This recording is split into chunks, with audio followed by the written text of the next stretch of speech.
অনেকেই এই কথাটা বলে অদ্ভুতভাবে, ওয়েস্ট বেঙ্গল নাকি পুরো ইন্ডিয়া থেকে আলাদা হয়ে যাবে। পাগল তুমি! 1947 ডিউরিং আমাদের যখন ইন্ডিপেন্ডেন্স হচ্ছিল, যারা পার্টিশনের মাঝখান দিয়ে গেছে, বিশেষ করে West Bengal and Punjab, they really know how much it was pathetic. তুমি ধরো বাড়ি থেকে বেরোচ্ছ তোমার বউ বাচ্চা রিলেটিভস নিয়ে, and you don't know where you are going to go, and কী করে তুমি শুরু করবে।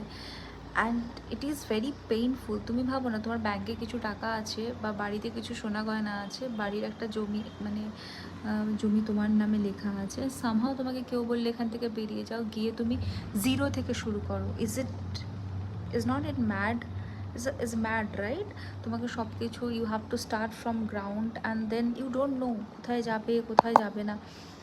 তো Bengal was always very very important part of India. যদি ইন্ডিয়ান ইন্ডিপেন্ডেন্স পড়ো, দেখবে maximum 70 to 80% people, the contributor, they are from Bengal. আমাদেরকে যতটা টর্চার করেছে ব্রিটিশরা টু ব্রেক আস, বাট আমরা ব্রেক হইনি। উই আন্ডারস্টুড যে স্লেভ হয়ে থাকাটা it's not end of the life. We really needed independence. আর আমরা কোনো কিছুর কস্টেই সেই ইন্ডিপেন্ডেন্সটাকে হারাতে চাই না। তো যারা ভাবছো যে বেঙ্গল ইন্ডিয়া থেকে আলাদা হয়ে যাবে, কিচ্ছু হবে না পাগল, কিচ্ছু হবে না।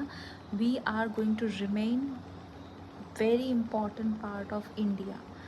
আর বাঙালিদেরকেও নিজের, মানে বাঙালিদের মধ্যে একটা অ্যাটিটিউড হয়ে গেছে, আমি আমার বাড়িঘর, আমার লোকজন, আর আমি কাউকে চিনি না। মানে আমি দুটো তিনটে লোককে চিনি, আমি তাদের কেয়ার করি, আর আমার কোনো যায় আসে না কোথায় কী হচ্ছে। আর বেঙ্গলি নিউজ চ্যানেলেও দেখবে একটা টেন্ডেন্সি থাকে, they are not going to give you the news for the entire India.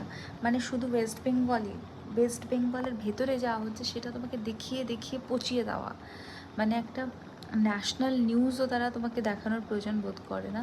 So be aware সব জায়গায় কী হচ্ছে। যখন তুমি অ্যাওয়ার হবে তখন তুমি বুঝতে পারবে what where we are existing now, তাই না?